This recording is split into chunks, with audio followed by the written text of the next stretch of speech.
Nordberg, look. That's Frank at the Academy Awards. Well, here we are in award season. The nominations for the Academy Awards Best Picture have been announced.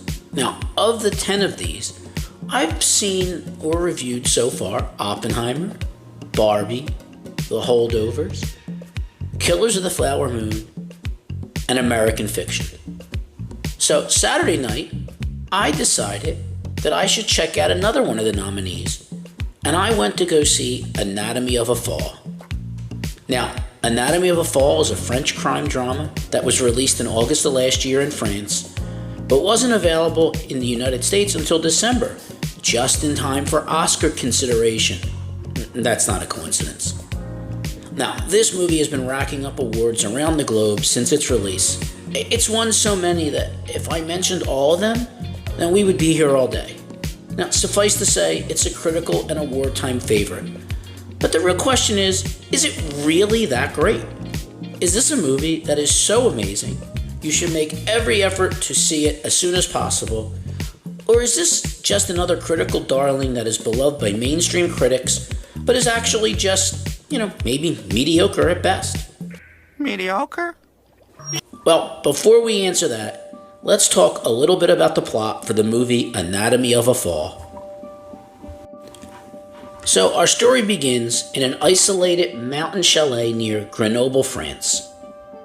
We find Samuel Molesky. He's playing music in his attic so loudly that his wife, German novelist Sandra Voiter, asks to reschedule with a female student interviewing her.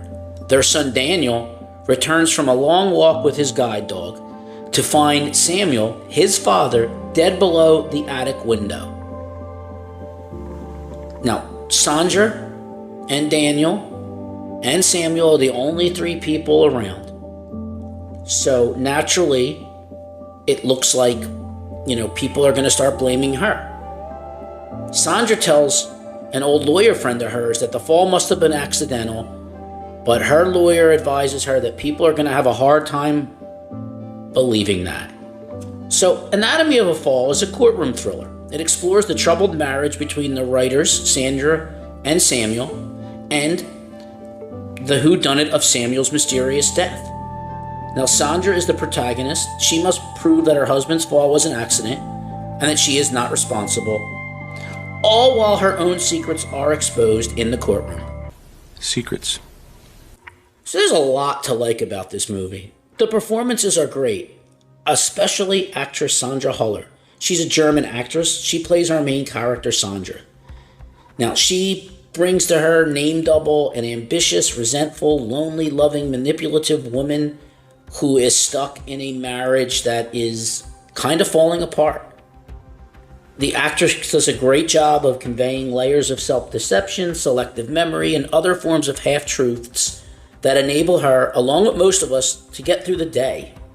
All with such immediacy that when it comes to the movie's big hidden truth, how did this man fall out the window? The character's lack of transparency is all the more perplexing. The courtroom scenes are extremely well done and intense. Every performer gives their all.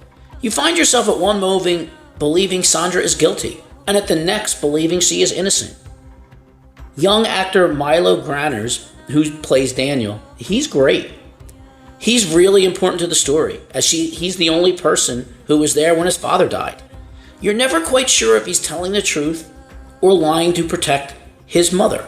Now, the movie bounces back and forth between English and French with English subtitles, especially in the courtroom scenes, which are mostly in French. So you really need to pay attention because so much information is shared in these scenes.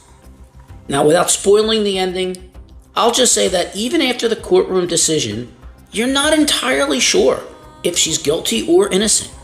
They're guilty! They're innocent! So, let's go back to our original question. Is this truly one of the 10 best films of 2023? Did it deserve all the praise? Well, it's not a cut and dry answer for me. 2023 was not exactly strong overall for the film industry. The amount of missteps and flops were staggering. So anything that was decent will be considered good, and anything that was good will be considered great. And I think that's where I fall with this movie. It's good, really good at times, The acting is really well done. It's well directed, although it is a little long, could have maybe been cut down. You know, it's not original. I mean, we've seen the did he or she do it courtroom drama. I mean, that's been a Hollywood staple since the beginning of Hollywood. I think in a stronger year, this movie would be considered good, but in such a down year, it's considered great and overly praised. Should you see it? Yeah, check it out. It's worth it. Is it a must-see that deserves this much praise? Not really. In a stronger year, it may have gotten some nominations, especially Huller, because she definitely deserves her nomination.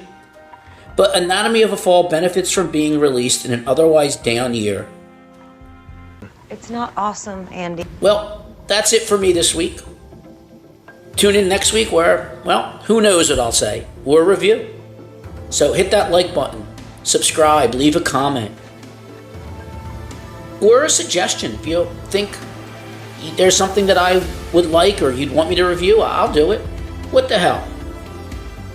And as always, thank you for giving me your valuable time. And I'll see you next week. Take care.